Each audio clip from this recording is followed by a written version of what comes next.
Hello everyone, this is Nalini from Civil Engineering Department in DBS IT. In the previous section, I have completed about the location of tangent points.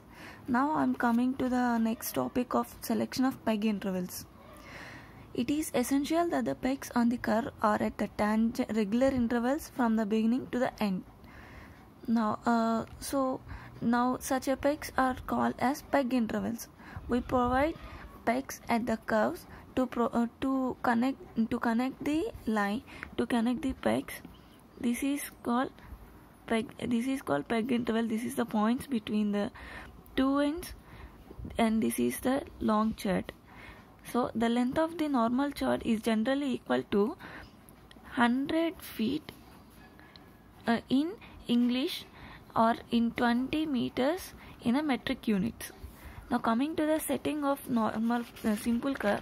Simple curve is setted by using two methods. One is linear method and another is angular method. In linear method, the conditions we provide are the high degree of accuracy is not required and the curve is so short. Coming to the angular method is an instruction set. The theodolite is used and with or without any chain or tape. Now coming to the Rankine's method of tangential. Rankine's method is based on the principle that the deflection angle to any point on a circular curve is measured by 1/2 of the angle subtended by an arc from PC to that point. It is assumed that the length of the arc is approximately equal to its chord, where T1 is point of a curve and delta 1, delta 2, delta 3 are the angles which of each of the successive chords. T1A and AB and BC are the respective tangents of the curve, and C1, C2, C3 are the lengths of the chord. C1, C2 and C3 are the lengths of the chord. A is a tangent curve at A. By using this, we provide a derivation, and by solving that derivation, we get delta 1 is 1718.9 C1 by R, and similarly delta 2, delta 3, and finally we get 1718.9 C by R. Finally we get delta is equal to delta n minus 1 plus delta n. Here we means delta n minus 1 means the previous chord plus tangential angle of the chord. Finally we get, by all solving this, we get delta n is equal to C dash D by 200. And next one is theodolite method. In the previous session we use only single theodolite. By using that single theodolite we get an angles at the one way directional.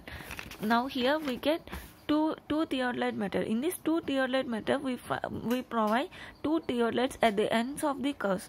One is at T1 and other is at T2.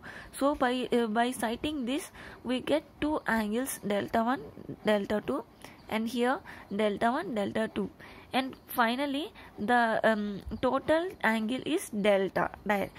By using the angle VT1A we get delta 1, that is deflection angle for A, and similarly we get delta VT1B is equal to delta 2. Here we get two angles.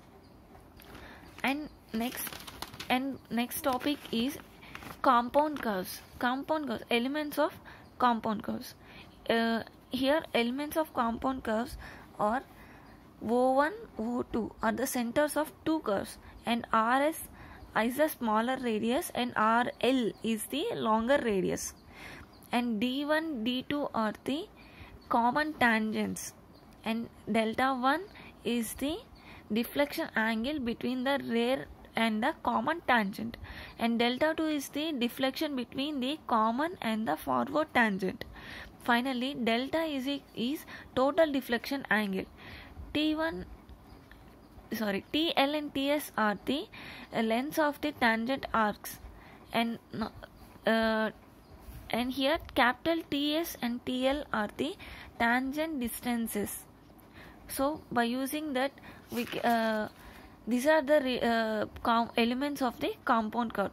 Now coming to the relationships of the parts of the compound curve, we find a relationship for each. We get 5 cases of relationships. That first one is case 1. In case 1, we given some of the points should be taken as known values, and we have to find the required ones. This is the method where we get the relationship. So given here in case 1, we get the given values as delta, RS, RL and delta 1, and we have and the required one is delta 2, TS and TL. So by getting the calculations, we get TS is equal to RS tan half delta 1 plus RS tan half delta 1 plus RL tan half delta 2 into sin delta 2 by sin delta. And the same delta L is equal to RL tan half delta 2 plus RS tan half delta 1 plus RL tan half delta 2 into sin delta 1 by sin delta. Now coming to the second case. In second case, we the given values are delta 1, delta S, delta L and TS. Now the required one we need to find is delta 1, delta 2 and TL. By using that, we get TL is equal to O1 S plus S D dash minus B dash P. And next the third one we given one is delta RS, RL and TL. Now the required one we need to find is delta 1, delta 2 and TS.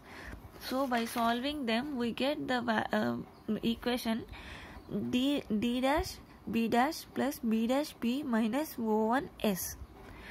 In the similar way, for case 4, in case 4 the given values are delta 2 and RL. Now the required one we need to find is TS, TL and RS. So by using that, we get RL is equal to RS plus O1 S by sin delta 2. In the same way, case 5, given values are TS, TL and RL. Now the required one we need to find is delta 1, delta 2 and delta R.